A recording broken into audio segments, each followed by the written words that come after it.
اعوذ باللہ من الشیطان الرجیم بسم اللہ الرحمن الرحیم۔ سورہ زمر کی 39 نمبر آیت ہے۔ اللہ تعالیٰ کا فرمان ہے، قل آپ کہہ دیجئے، یا قومی اے میری قوم، اعملوا تم عمل کرو، علی مکانتکم اپنی جگہ پر، انی بے شک میں بھی، عامل عمل کرنے والا ہوں، فسوف پھر تھوڑی دیر کے بعد، تعلمون تم جان لوگے، من کون ہے، جو یأتیہ کہ اس کے پاس آتا ہے، عذاب ایک ایسا عذاب، یخزیہ جو اسے رسوا کر دے گا،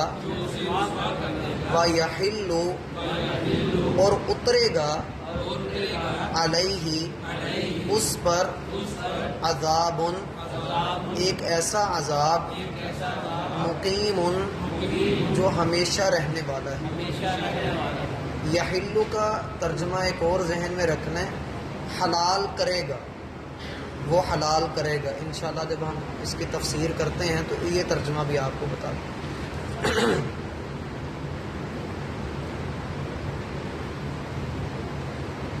سورہ زمر کی پچھلی آیات میں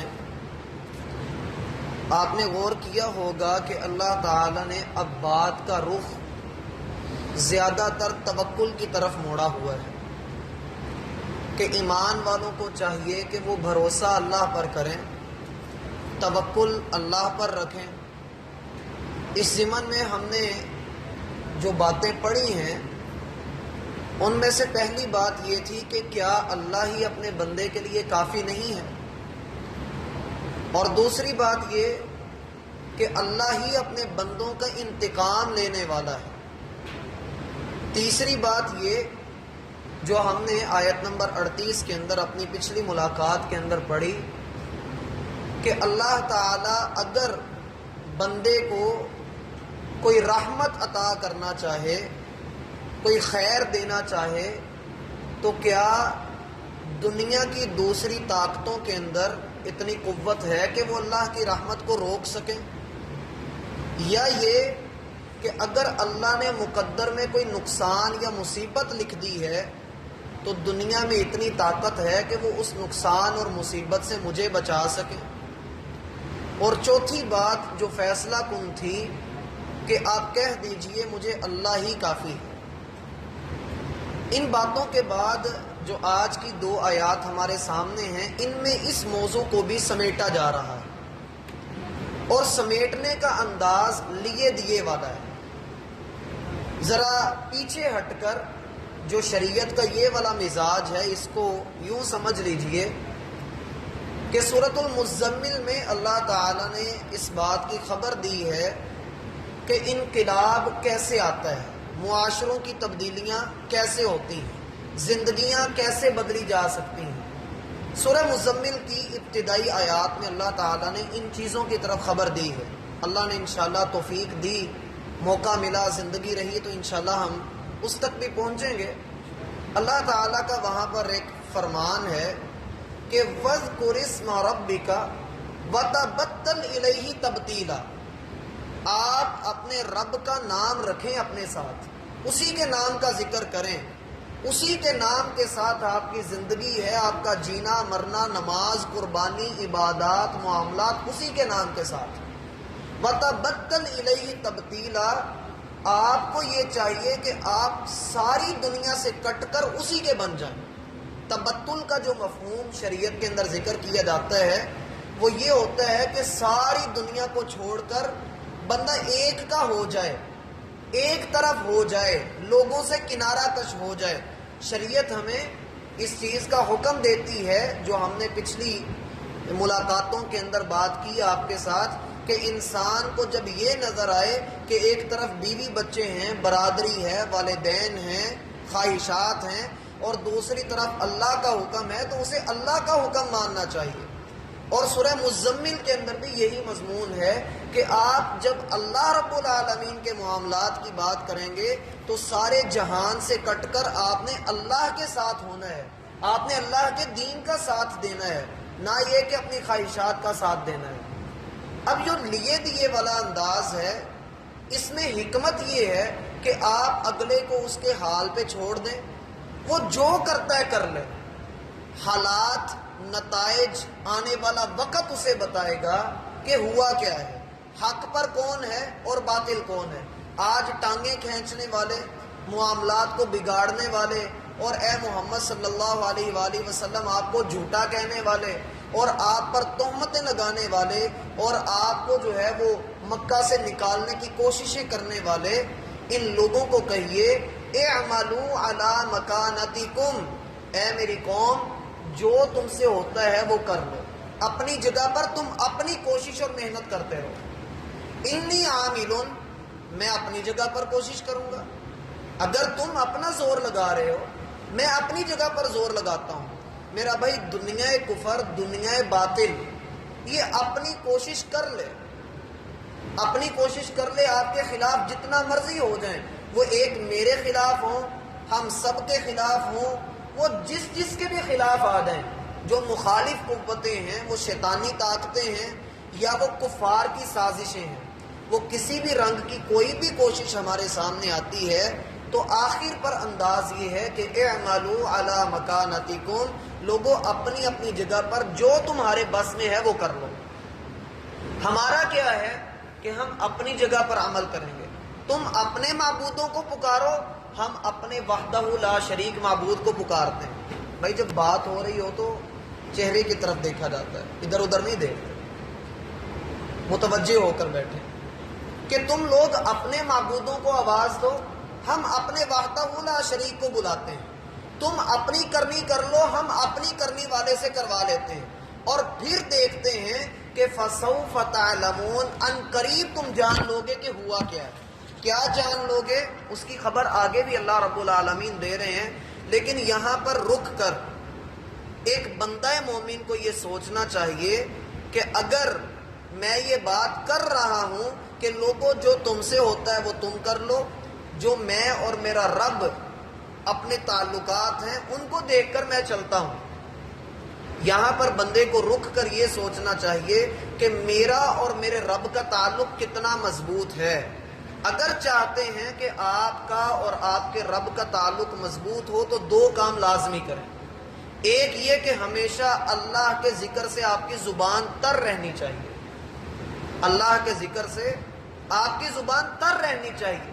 آپ دکان پر ہیں، سفر پر ہیں، بیٹھے ہوئے ہیں، لیٹے ہوئے ہیں، کسی بھی حالت میں آپ کی زبان پر اللہ کا کوئی نہ کوئی ذکر ضرور ہونا چاہیے، سبحان اللہ، الحمدللہ، لا الہ الا اللہ، درود شریف، استغفر اللہ، سورۃ الفاتحہ، دیگر دعائیں، بندہ یہ کہتا رہے، اپنی زبان کو تر رکھے، اس کا جی نہ بھرے، اللہ کے ذکر سے اس کا دل نہ بھرے، یہ مسلسل کرتا رہے۔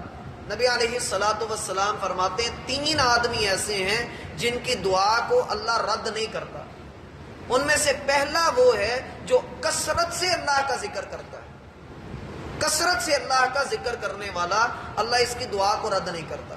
اور دوسرا کام یہ ہے کہ اگر آپ اپنے اور اپنے رب کا تعلق مضبوط کرنا چاہتے ہیں تو تہجد کو اپنے اوپر لازم کرو، بھلے وہ 2 رکعت ہی کیوں نہیں، آپ تہجد کو اپنے اوپر لازم کر لیجئے۔ یہ واحد نماز ہے، باقی 5 نمازوں کی طرف مؤذن بلاتا ہے، حی علی الصلاۃ، آؤ نماز کی طرف، اور واحد تہجد کی نماز ہے جس کی طرف اللہ بلاتا ہے، اللہ خود آواز دیتا ہے پہلے آسمان پر آ کر، ہے کوئی بخشش مانگنے والا میں اس کو معاف کر دوں، ہے کوئی شفا مانگنے والا میں اس کو شفا عطا کر دوں، ہے کوئی اپنے معاملات کی سلجھاہٹ چاہنے والا وہ مجھ سے اپنے معاملات سلجھا لے۔ اور یہ سحری تک، فجر کی اذانوں تک یہ پکار پڑتی رہتی۔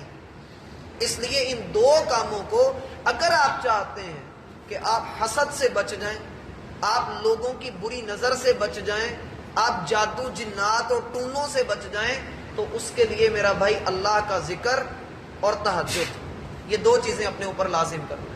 فَسَوْفَ تَعْلَمُونَ، ان قریب تم جان لو گے. جب آپ کا آپ کے رب کے ساتھ تعلق مضبوط ہے تو پھر میرا رب آپ کے لیے دنیا کے قانون بدل دے گا. دیکھیے آگ کی فطرت کیا ہے؟ جلانا.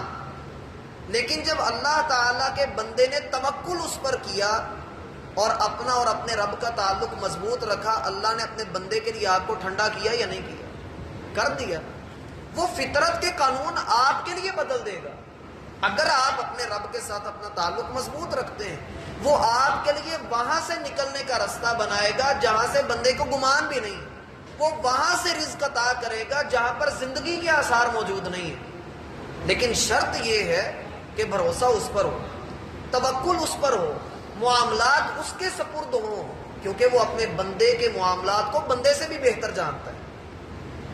مَن یَأْتِیہِ عَذَابٌ یُخْزِیہِ، آج اگر آپ سچائی کا دامن لے کر کھڑے ہوئے ہیں، سچائی کو تھاما ہے، تو ان قریب دنیا دیکھے گی مَن یَأْتِیہِ عَذَابٌ یُخْزِیہِ، دنیا میں ذلت اور رسوائی کس کے مقدر میں آئی؟ اگر تو دین کے ساتھ جڑنے سے ذلت اور رسوائی ملتی ہے تو اللہ کی قسم اس سے بڑھ کر مبارک کوئی چیز نہیں. اگر دین کے ساتھ جڑ کر لوگوں کی زبان کے مطابق ذلت ملتی ہے، رسوائی ملتی ہے، تو اس سے بڑھ کر مبارک شے کوئی نہیں. لیکن تاریخ اس بات کی گواہی دیتی ہے کہ جتنے بھی مٹانے والے آئے تھے، جتنے بھی لوگ حملہ کرنے والے آئے تھے، ان کے نام تک تاریخ میں گم ہو چکے ہیں. اور اگر نام زندہ ہے تو فقط اللہ کا اور اللہ کے ان بندوں کا جنہوں نے اللہ کے دین کو تھام کر رکھا تھا. دنیا کے اندر ذلت کسے ملتی ہے؟ وقتی طور پر مسلم کمزور نظر آئے گا، وقتی طور پر انسان دیکھے گا کہ میرے ہاتھ میں کچھ نہیں ہے، بات بہت بگڑ گئی ہے، انسان یہ دیکھے گا. لیکن اللہ تعالیٰ آنے والے وقت کو کیسے چکر دیتا ہے، وہ کیسے فرقیاں گھماتا ہے، وہ کیسے معاملات کو سیدھا کرتا ہے، وہ کیسے سنوارتا ہے، یہ میرا اور آپ کا مسئلہ نہیں. اللہ اپنے حکم کے ساتھ پوری کائنات کے اوپر غالب ہے، اس کے حکم کو کوئی چیلنج نہیں کر سکتا ہے. لیکن یہ ہے ہر معاملے کو ٹائم دیجئے، اللہ کے سپرد کر دیجئے، اور پھر دیکھیے کہ جو ذلیل کرنے کی کوشش کر رہے تھے اللہ تعالیٰ نے آپ کو عزتیں عطا کر دی. اور اگلی چیز یہ کہ وَيَحِلُّ عَلَيْهِ عَذَابٌ مُقِيمٌ، وہ اپنے اوپر حلال کرتا ہے، وہ اپنے لیے حلال کر لیتا ہے ہمیشہ کے عذاب کو اپنی ان حرکتوں کی وجہ سے. دیکھیے جب وہ قرآن کو جھٹلا رہا ہے، جب وہ اللہ کو جھٹلا رہا ہے، اللہ کے دین کو جھٹلا رہا ہے، محمد الرسول اللہ صلی اللہ علیہ وآلہ وسلم کو جھٹلا رہا ہے اور کہہ رہا ہے کہ تم ہی غلط ہو. تو بدر کے میدان میں 1000 آئے تھے، 70 بڑے کافر وہاں مارے گئے. بڑا نام ابو جہل کا ہے جس کو مار دیا گیا، 70 ان کے بڑے قیدی بن گئے. اتنی ذلت کے بعد اگر پھر بھی کوئی یہ کہے کہ اسلام ہی نعوذ باللہ جھوٹا مذہب ہے تو پھر اس کی شاید آنکھیں بند ہیں. وہ چڑھتے سورج کو دیکھ کر آنکھیں بند کر کے کہتا ہے کہ ابھی رات ہی ہے. اصل چیز یہ ہے کہ نبی علیہ الصلوۃ والسلام نے قوموں کے بگاڑ کو سدھارنے کے لیے وقت کا انتظار کیا ہے. اور ہمارے لیے بھی سبق میرا بھائی یہی ہے کہ اگر ہمارے معاملات کہیں پر بگڑ رہے ہیں ہم اس کو ٹائم دیں، اس جگہ سے پیچھے ہٹ جائیں، اپنے رب سے لو لگا کر اپنے رب کے کہیں کہ اے اللہ معاملات بگڑے ہیں، ہاں میری وجہ سے بگڑے ہیں، میری غلطی ہے، مجھ سے بگڑ گئے ہیں، لیکن اللہ میں تیرا ہی بندہ ہوں، اب سنوار تو دے. بندہ ہو کر میں نے تو غلطی کرنی ہے، اے اللہ تو غلطیوں سے پاک ہے، تو ہر طرح کے عیوب سے نقائص سے مبرہ ہے، تیری شان بڑی اونچی ہے، اے اللہ تیرے لیے کھڑے ہوئے ہیں، تو ہماری عزت کی لاج رکھ لے، اپنے دین کی لاج رکھ لے، باقی رہے نام اللہ کا.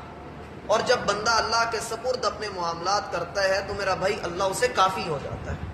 اس لیے جو لوگ بھی اس طرح کی حرکتیں کرتے ہیں، اسلام کے مخالف چلتے ہیں، تو وہ اپنے اوپر خود اللہ کے عذاب کی مہر کو ثابت کر لیتے ہیں، پکا کر لیتے ہیں کہ اللہ کا عذاب ہمیں مل جائے. اب دیکھیے دنیا کے اندر ذلت کا عذاب ہے اور قیامت کے دن ہمیشہ قائم رہنے والا عذاب. اللہ ہمیں اس سے محفوظ فرمائے. اور جو لوگ بھی میری ذات کے خلاف، آپ کی ذات کے خلاف، ہمارے رشتہ داروں کے خلاف، مسلمانوں کے خلاف کوئی بھی کوشش اور سازش کر رہے ہیں، اللہ ہمیں ان کے شرور سے محفوظ فرمائے۔